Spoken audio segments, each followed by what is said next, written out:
Olá pessoal, tudo bem com vocês? Na aula de hoje nós vamos falar um pouco sobre as massas de ar e a formação do clima. Esse material encontra-se entre as páginas 124 e 127 do livro didático. Inicialmente é importante discutirmos um pouco sobre o conceito, o que é uma massa de ar, e qual a sua relação com a mudança do tempo. Então a massa de ar, gente, é uma grande porção de ar, certo? Que adquire as características de temperatura e umidade do ar, da área na qual ela se originou. Gente, quando eu digo assim, características de temperatura, eu estou me referindo, estou querendo dizer, na verdade, que uma massa de ar, ela pode ser quente, certo? Ou fria. Já com relação à umidade, ela pode ser úmida ou seca. Depende da superfície, da área onde essa massa de ar ela tem se formado. E quais são essas áreas, onde uma massa de ar pode se formar? Então, ela pode se formar nos oceanos, nos desertos, em extensas áreas de florestas, como, por exemplo, a floresta amazônica, e também em áreas geladas, certo? As massas de ar, gente, elas estão constantemente se deslocando, certo? Pela superfície, como vocês podem ver nessa imagem, né? Então, elas estão constantemente se deslocando. Então, essa movimentação de massas de ar, de diferentes características, provoca o quê? Justamente as mudanças do tempo, certo? É por isso que o tempo ele pode estar ensolarado e repentinamente mudar para um tempo chuvoso, justamente por conta dessa variação, desse deslocamento das massas de ar, que no caso são empurradas pelos ventos, certo? Prosseguindo aqui, existem 4 tipos de massas de ar. Existem aquelas quente e úmida, aquelas que são quentes e secas, aquelas que são frias e úmidas e as frias e secas, certo? Vamos entender um pouco agora sobre o espaço, a área onde cada uma delas se forma, certo? Então, inicialmente, com relação a quente e úmida, gente. Se é quente, ela se forma na zona térmica tropical do nosso planeta, né? Por quê? Porque é a zona que recebe mais calor, do Sol, ou seja, os raios solares eles chegam na zona térmica tropical de forma mais intensa, certo? Então, uma massa de ar que se forma na zona térmica tropical do planeta, ela tem essa característica de ser quente, certo? E ela é úmida por quê? Porque ela pode se formar nos oceanos, certo? Ou, excepcionalmente, sobre a floresta amazônica. Então, para ela ter essa característica de ser úmida, ou seja, de levar chuva, ela tem que ter se formado ou no oceano ou em uma área úmida, que no caso aqui, uma vasta área de floresta, certo? Seguindo para a que é quente e seca. Como o próprio nome já fala, então ela vai ser quente por quê? Porque ela vai se formar na zona térmica tropical do nosso planeta. E ela vai ser quente porque se formou, em áreas do continente, certo? Já as frias e úmidas, gente. As frias, elas vão se formar na zona temperada do nosso planeta, Conforme as áreas, conforme nós vamos nos aproximando dos polos, tanto o polo norte como o polo sul do nosso planeta, a temperatura ela também vai decaindo, certo? Então, uma massa de ar que se forma, por exemplo, na zona temperada, zona térmica temperada, então ela vai ser uma massa de ar fria e úmida por quê? Porque ela vai se formar sobre os oceanos, certo? Já a fria e seca, pessoal, ela vai se formar nos continentes, certo?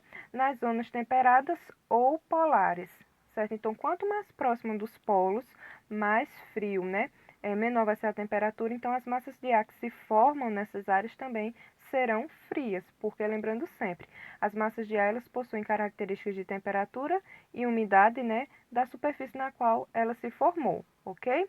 Prosseguindo aqui, com relação a esses dois termos, gente, frente fria e frente quente. Usualmente nós ouvimos falar bastante sobre essas duas situações na previsão do tempo nos jornais, Então, no caso, o que seria uma frente fria, gente? Uma frente fria é uma massa de ar frio, E conforme ela vai avançando pelos locais, ela vai provocando a queda de temperatura, certo? Pode ser uma frente fria úmida, na qual ela traz chuva, como nessa exemplificada pela imagem, ou pode ser uma frente fria seca, certo? Que é aquela que ela é fria, mas ela se formou no continente, então portanto, ela não tem chuva, né? Ela não é úmida. Prosseguindo aqui, né? No caso, o que seria uma frente quente? Uma frente quente é o avanço de uma massa de ar quente, certo? Gente, quando uma massa de ar frio, ela avança sobre a superfície, ela sempre vai empurrar, certo? A massa de ar quente. Por quê? Porque o ar frio ele é mais denso, ele é mais pesado. Então, conforme uma frente fria vai avançando na superfície, ela vai empurrando o ar quente, certo? É, no que diz respeito, né, às massas de ar que atuam no território brasileiro. Então, são cinco, gente.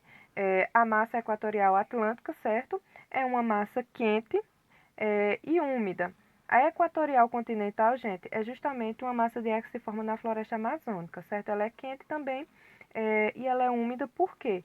Porque ela se forma numa área de bastante umidade, certo?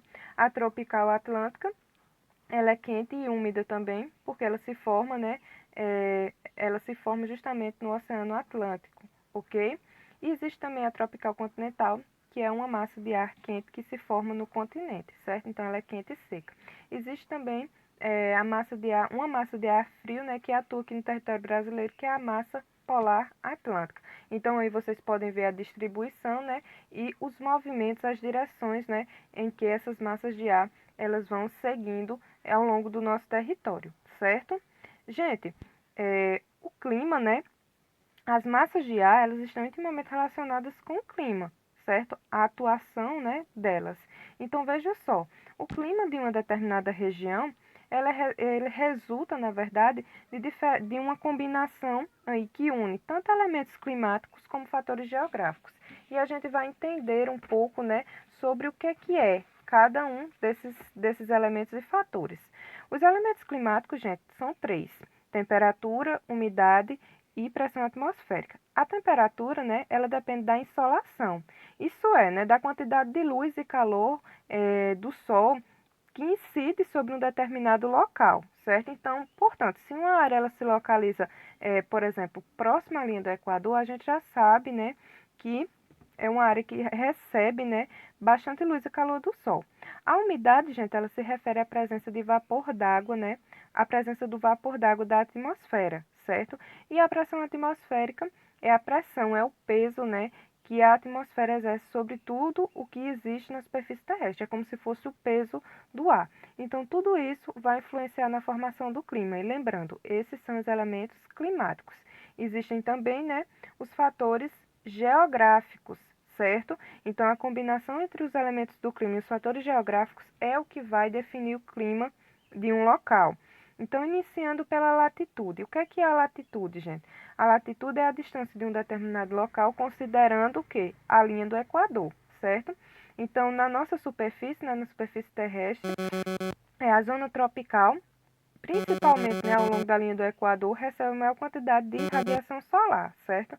Então, por isso, as temperaturas, né, são mais altas nessas áreas, né, e mais baixas nas proximidades dos polos, certo?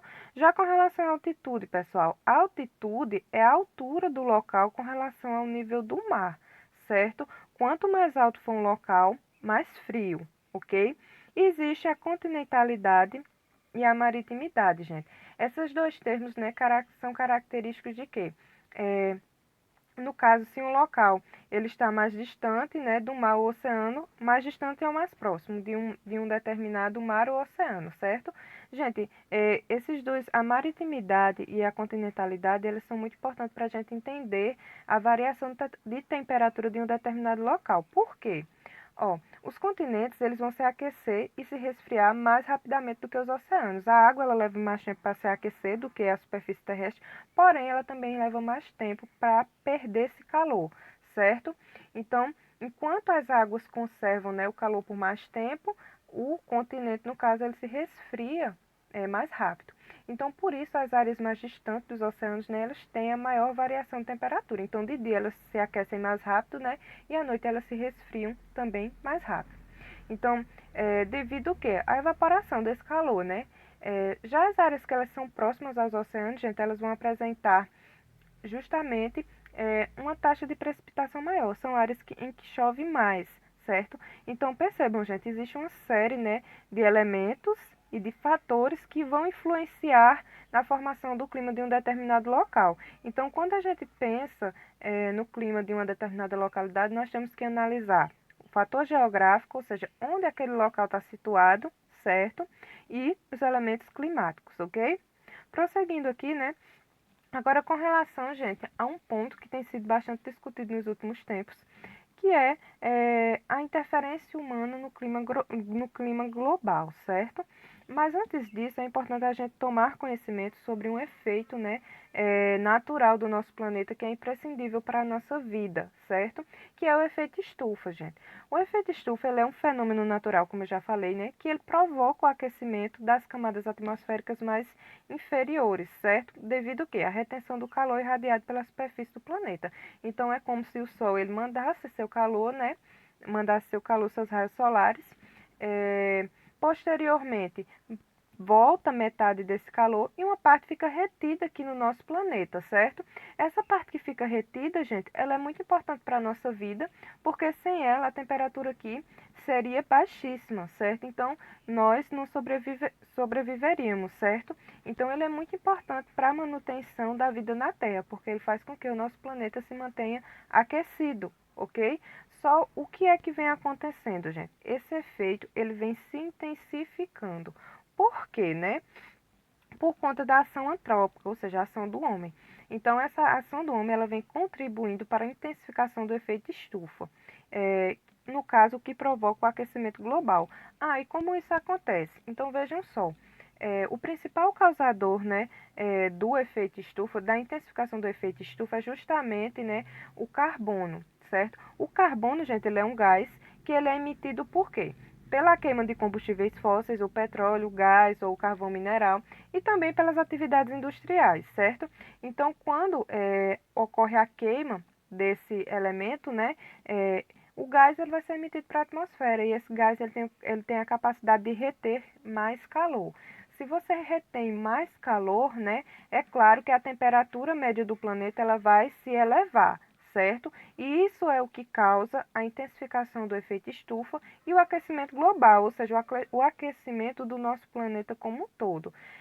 Essa intensificação, gente, do efeito estufa vem causando, né, inúmeros problemas ambientais, certo? Então, vocês podem ver, né, a atividade industrial emitindo esses gases, né? Lembrando, gente, não é só o gás carbônico causador do efeito estufa, certo? Ele é o principal, mas existem outros também que causam a intensificação desse fenômeno natural, certo? Então, esses gases eles são emitidos pela indústria, pelos veículos, né? E por outras atividades também, certo? Então, quando você aumenta a temperatura média do planeta, gente, as áreas frias do nosso planeta, elas começam a derreter. E cenas como essa, né, se tornam cada vez mais comuns. Então, isso é muito prejudicial ao meio ambiente, porque à medida, né, que as calotas polares elas começam a derreter, o nível dos oceanos eles também começam a subir. E áreas que até então faziam parte do continente passam a ficar submersas, né? Então, vai ocasionando uma série de problemas, desencadeando uma série de problemas, certo? Pessoal, por hoje a nossa aula vai ficando por aqui, certo? Até o nosso próximo encontro.